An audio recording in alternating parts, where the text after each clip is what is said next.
is Dre and introducing my co-host. Come on, Renee, how's co-host. everybody? Hey. Hey, how's everyone doing? Welcome. So, do you want to kick off? Do you want to tell the folks what we're going to talk about today? Yeah, let's do that. Let's just jump right into it. Today we're going to be talking about the current state of the HBCU. Are they coon factories or do they serve a higher purpose for miseducated African American youth? A higher purpose, huh? I like that. You threw that in there on me. And that's a good one because now you got my wheels turning because I feel like, we both are HBCU grads and, True. I'm passionate about HBCUs and I feel that it's a combination of both because I work on HBCU campuses doing the job that I do. Um, we won't go into that. That'll be later on. And just seeing the administrative faculty, staff, many are just there for a status symbol, right? It's like, well, I'm this avant-garde, black Yes. bourgeoisie. I work at Yes. XYZ, HBCU, and they're driving, a Benz while the campus is pretty much falling apart. Yeah, So that we're was a going to get big into all that. issue at my HBCU as well. All right, let's kick this off. Yes, so we're kicking it off. So you said that was a big issue at your HBCU. So give the audience a feedback on, the things that, during your time, at your HBCU, as we like to say, illustrious Or the HBCU. We icon. love saying that word. Exactly, or the icon HBCU. We love putting those, fancy GED, GRE words out there. So, Yes. we're pretty much going to talk about HBCUs. So go ahead, talk about your illustrious HBCU experience. Well, to start things off, an HBCU was my choice because in high school I didn't have the greatest transcript ever. Mm-hmm. And in HBCU, that was just where I could go with what I had. So I chose my HBCU because I literally had gotten accepted to about 10 of them, and I just kind of dropped a pencil and said, "Okay, this is where I'm going." And Really? when yeah, Wow. and then so I get to campus and I'm like, "What is this?" I, I felt like I got like portaled back to like the 1940s. I'm like, "Huh? What is like why is this falling down?" Wow. Why it was pretty a pretty big culture shock. And the administration, they really weren't helping. We had all kinds of issues that the typical HBCU have. We had the rumors of administrative people, uh, what's the embezzling money. We've had all kind of rumors going around, and I can't confirm or deny whether or not they were true. All I can say is through my eyes and what I was able to see, they were probably true. Hmm. What about you? Interesting. Just so, and I want to piggyback what you said about the embezzling. Remember that guy that was like getting the bag at Howard, Tyrone Yeah. Hinkerson? Did you read Yes, that one? yes. And he Oh, was yeah. like in Cuba with like a personal photographer. Like he was getting it in, like really embezzling like over six figures. Whew. And they kind of knew this guy was doing that. And I'm like, okay, what's really going on at Howard and at these HBCUs? And their president, I heard, is pretty much just letting anybody in there, and to the point they don't have any black males in their medical school. So that's I a big hadn't heard question that, mark. really? Oh, Oh, do your wow. I didn't Googles, hear that. people.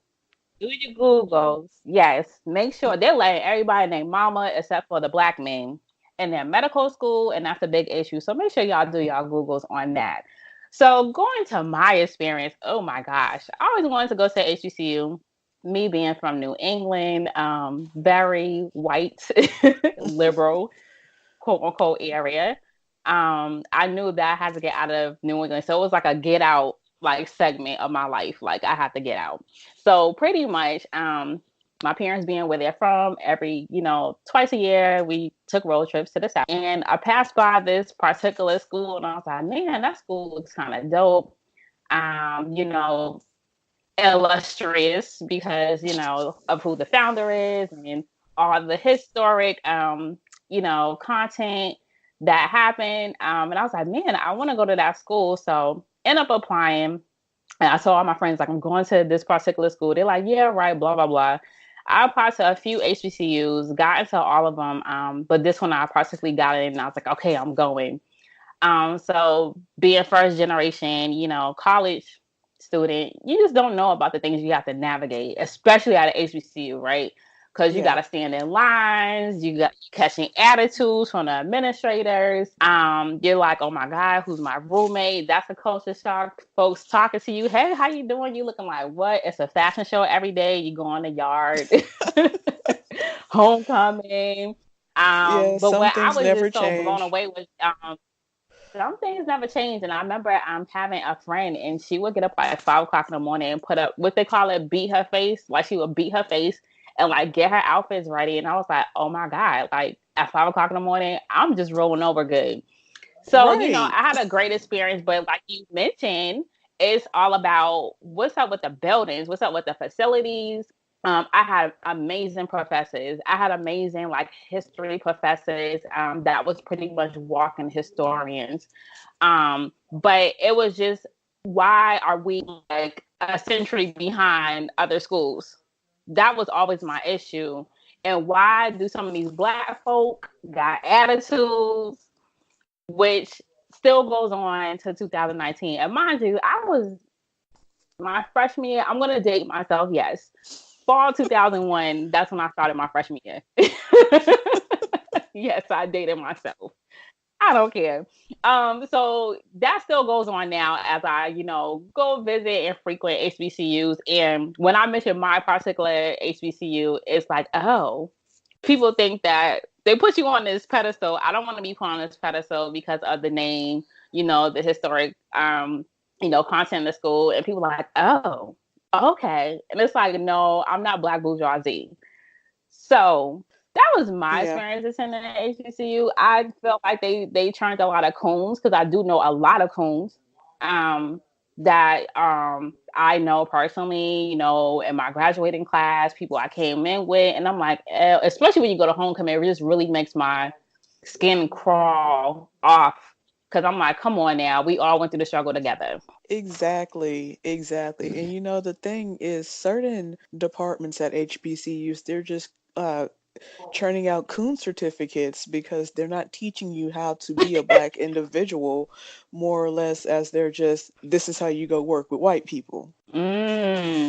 Now, what departments would you say are handing out the coon certificates? I would like to know so I can Uh, like co-sign with you.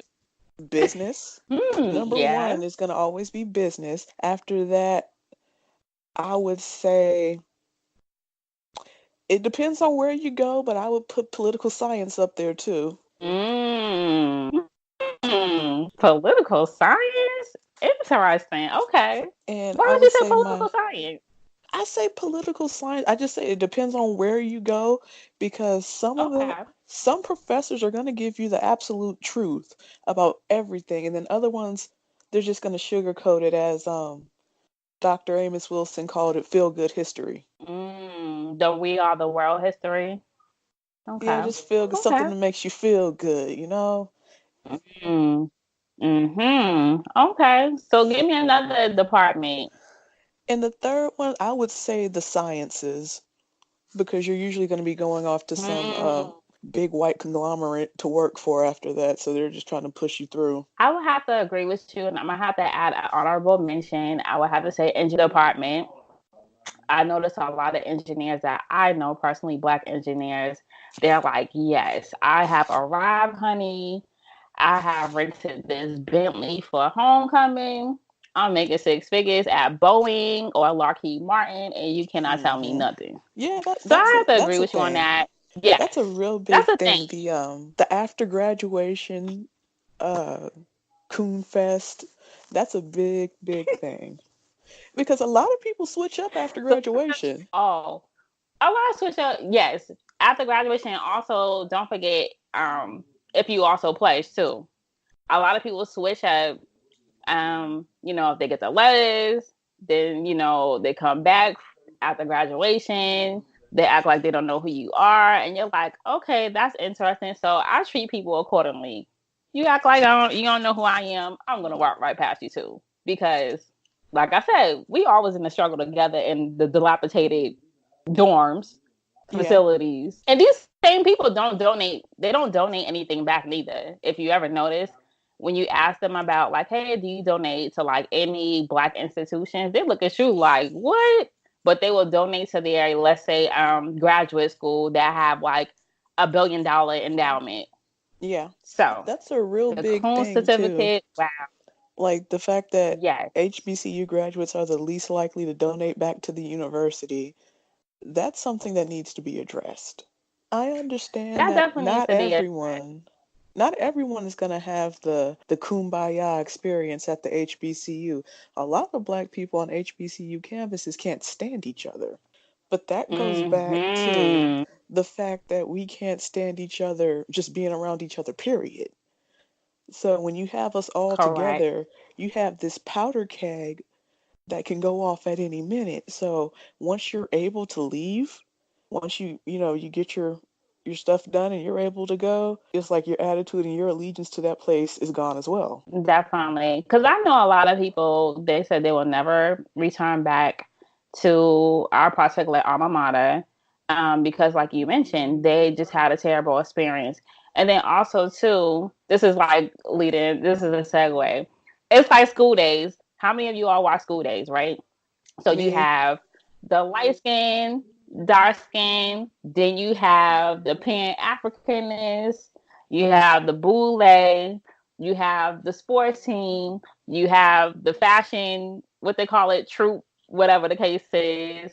So you have a lot of different divided squad, as you would say, or tribe of people. And it's like if you don't fit this image, or if you don't have this tax bracket, or if your mommy and daddy didn't have a maid, because I knew some folks, quote unquote, they said they had maids, which I was like, okay, interesting. Or if you're not legacy, right? If you're yeah, not legacy, you cannot belong in this group. So, exactly.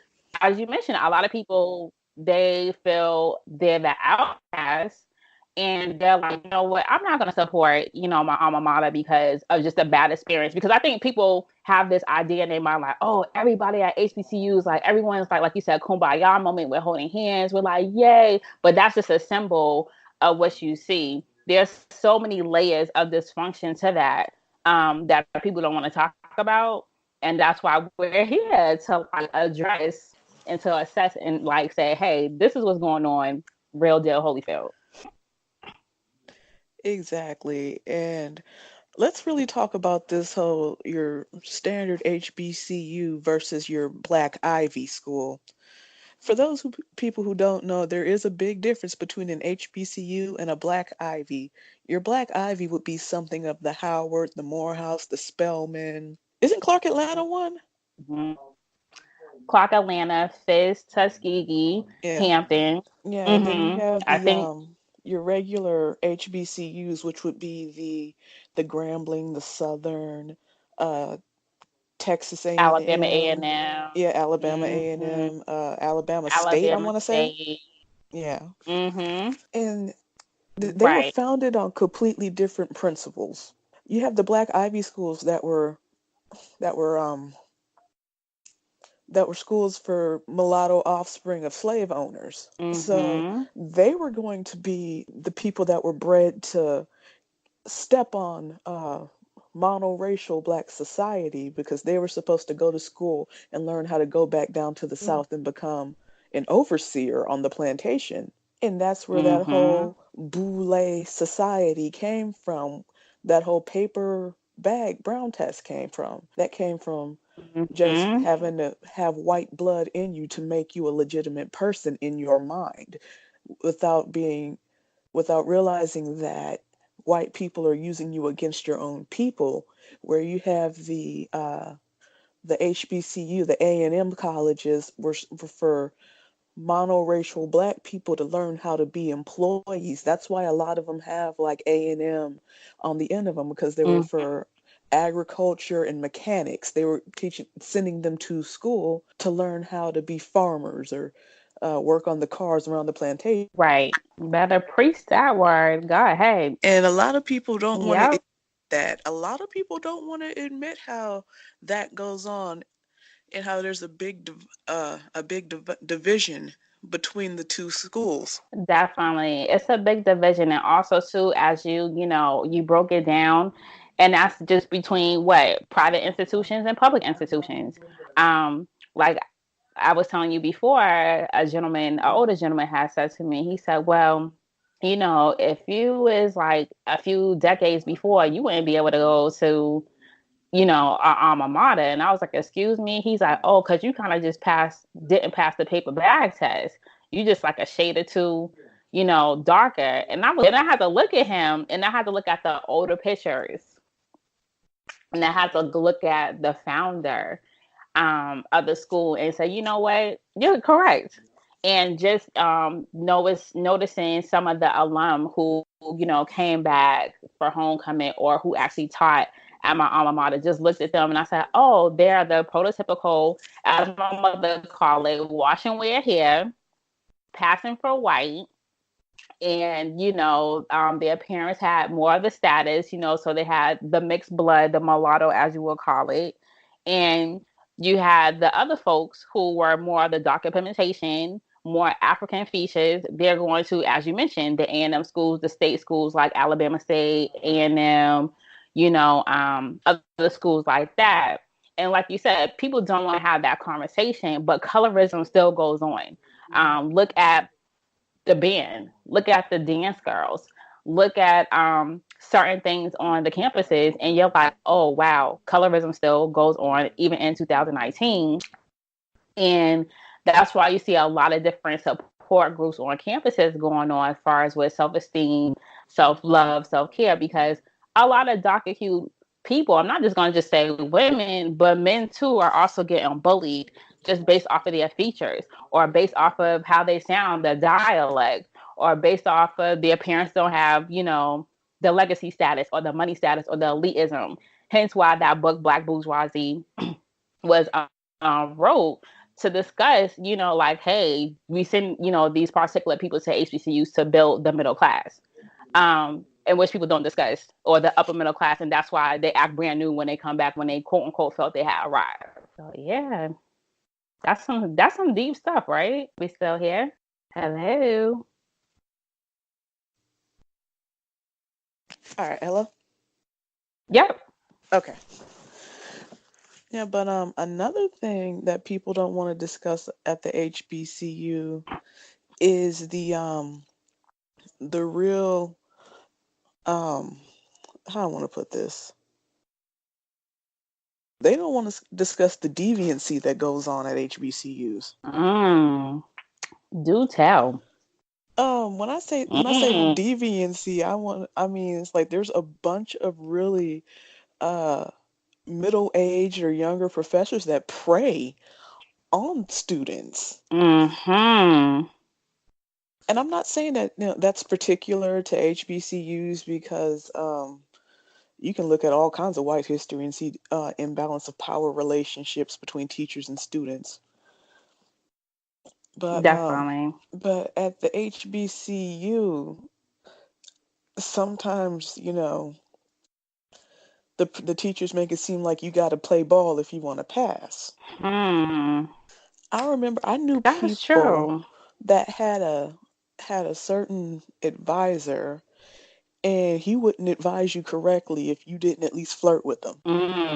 Interesting. But I believe it. Like I totally believe it. Yeah, But so it's that I mean like that's you a said, big it's that thing. it's that power. Right. And like you said, no one don't mention that. And the students, they're either intimidated by that, professor or that person in power, right? Yeah, And they don't report them. Same thing as sexual abuse. People just think, as you mentioned, there's been histories and histories on rape and pillaging, from Europeans onto, Black people. And people just think, oh, well, that's just a PWI issue. But it's an issue also on HBCUs that people like to sweep under the rug, as far as with gang rape. As far as what I know, a few girls who were raped and drugged at fraternity parties. Yeah. And one girl ended up getting pregnant and pretty much was like, oh, you got to go to the crib. While the dude, he's graduating, with his degree. And then, they're like, well, she's a this and she's a that. But we forgot that she was pretty much gang raped, drugged. And that's why when I used to go to parties with like my homegirls, like I was like, nope. Like I was very tough on guys. I was like, they used to call me a pit bull. I did not care. I was tough. I had black pepper spray. One point I had a gun because it was like, no, we're not. If I don't like go down, somebody, you about to go down, brother. You not about to be having me out here in these streets, looking crazy. And like my friends was like, "Oh my god!" And I remember like my roommate, she was afraid of me. She was like, "Andrea, like, you just be out here." I'm like, "Listen, you gotta protect yourself." We don't have those conversations, and then it's like, how do we protect ourselves when that happens? Because we think, oh, we're in this like we're closed in, we're in this gated community or this gated campus, but Yeah. at the same time, you still have predators inside the campus. That's true, and especially because at certain points throughout the year, at any HBCU you go to, you can't tell who's supposed to be on campus and who's not due to festivities around. Mm-hmm.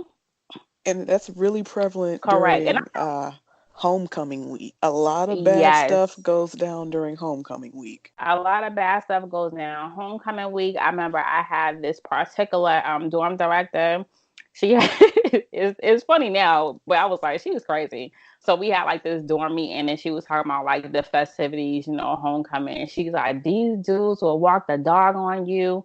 You better be careful because you got my classmates, because she also went to my alma mater, they're just ready to just get any fresh old thing and just ready to hit. I mean, she was giving us the real deal. And like you said, any and everything goes down. It's kind of like mini Freaknik, but like covered up. Oh yeah. Um, and people, it's mini Freaknik. You can get any type of drugs you want. You can do whoever you want. And people are just like, oh, okay, yeah, but this doesn't. We're just having fun in the name of having fun because we go to HBCU.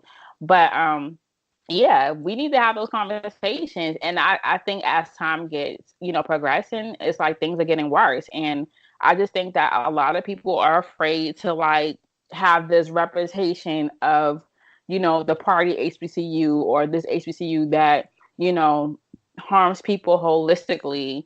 And, Yeah. it's not always going to be pristine. We need to have these conversations and things need to be done instead of, students being intimidated and traumatized for the rest of their lives. That's a very valid Yep, point. definitely. Definitely. So, wow, we just been like flowing. Right. We have been flowing with this conversation. So what else? Like what else? Like so what do you think about some of the notable alumni? Do you feel that 1% of the notable alumni who attended, graduated HBCUs are actually putting in work for the Black community, or do you think that they just went there for the symbolism and to get their coon certificate? I love that. I'm going to like use that, their coon certificate and degree of higher education, just to keep cooning for the other folks out here in the streets, or the mainstream streets, I would like to say. Well, I think that that's a political move because a lot of like notable people who have like an undergrad type of degree or anything from an HBCU that have gone on to become doctors or lawyers or any type of activists in regards to trying to enlighten Black people or bring them to dominant society. When you start calling out their Samboisms, they like to say, well, of course I'm not a Sambo. I went to particular HBCU and I pledge this, that, and the other. Like that's your get out of jail free card for essentially marching black people into the slaughterhouse. Mm. Hmm. And a lot of them are marching black people to the slaughterhouse as we are talking. Because a lot of them feel like it's going back to what I said. It's the symbolism. I graduated from this HBCU. Down for the culture. I'm doing it for the culture. But a lot of times they are just doing it for a check. They're doing it for, um, you know, notoriety. They're doing it for self. It's not about collective, effort. It's all about look at me. I'm on TV or I'm this, and they're just pretty much leading people, black people Hmm. particularly, into a burning house. Exactly. And that's something that they don't want to talk about too much. The fact that integration itself was detrimental on black people. We were doing better at our rundown schoolhouses and colleges before we were allowed to go to these PWIs or be integrated to kindergarten through 12th grade. Mm-hmm. Right. And also too, 90% of black students, those who decide to attend college, 90%, which is a high percentage, attend PWIs. And because I also go to PWIs as well, when I look at some of the students in their eyes, it's like the soul is like been zapped from them. You can tell they've been traumatized. You can tell a lot of things are going on the campus. They want to talk to someone about it, but they're like, this may jeopardize my scholarship or jeopardize my, spot on the sports team or whatever the case Hmm. is. And then you have the folks who go to HBCU, they think it's a game because it's like y'all barely getting funding and you want to mess around with your education, and you have to be advocating on why do you live in certain, dilapidated housing, and not understanding that this is serious. And like you mentioned about integration, that's the worst thing that happens to black people because black people feel like I don't have to congregate with other black people. I don't have to live with you guys. Once I get my degree, I can go to the suburbs. Um, it's escaping black, right? You're escaping Yeah. blackness. And that's what you see a lot of times when you go to these schools. It's escaping blackness, and they want to forget that they're black until they have their nigga wake up call. And yes, I did say that. And then they're like, oh, yeah, I am black. Yeah, that's what happens. Like I see a lot of people on my Facebook that working for these like conglomerates, and they're just like, "This happened in the office today." I'm like, "Why you think that happened?" Well, they just don't know me. I'm like, "Yeah, they do. Mm, right. They know you." And see, Definitely. the thing is, once you leave the HBCU and you're going off into like your your white work environment, they're gonna coon test you. They're gonna see how far they can pull it. Correct. They are gonna coon test you. For instance, I'm natural, you're natural as well. Yes. I have a lot of folks that I know that are black women. Some graduated from HBCUs, some haven't, but majority that I'm talking about for this case, graduated from HBCUs, and they're like, "Oh, Dre, I gotta straighten my hair or get a sew in," and I'm like, "What?" And they're like, "Yeah, girl, because I gotta get this job interview." And mind you, they have PhDs or a master's degree, and they're not gonna accept me for my natural hair. And I just really sighed. I'm like, so you mean to tell me you're gonna spend all this money on a blowout or a sew-in? What if you don't get the job? Right. You So know, you are going to go ahead.